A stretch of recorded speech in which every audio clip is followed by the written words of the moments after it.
کیونکہ اللہ کریم نے جو عقل، جو شعور مرد کو دیا ہے وہ عورت کو تو نہیں عطا کیا۔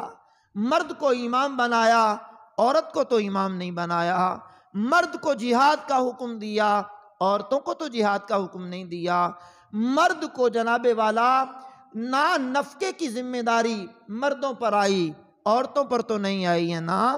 حکومت مرد چلاتے ہیں، عورتوں کو تو حکومت چلانے کی صلاحیت نہیں دی گئی نا۔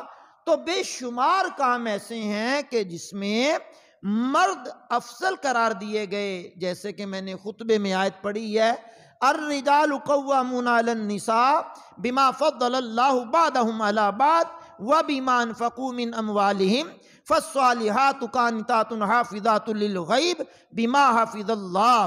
مرد نگہبان ہیں، مرد افسر ہیں عورتوں پر۔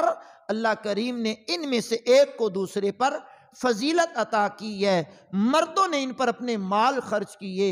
فالصالحات قانتات حافظات للغیب بما حفظ اللہ، فرمایا نیک بخت عورتیں ادب والیاں ہیں، اپنے شوہروں کے پیچھے حفاظت کرتی ہیں جس طرح اللہ نے انہیں حفاظت کا حکم عطا کیا ہوا ہے۔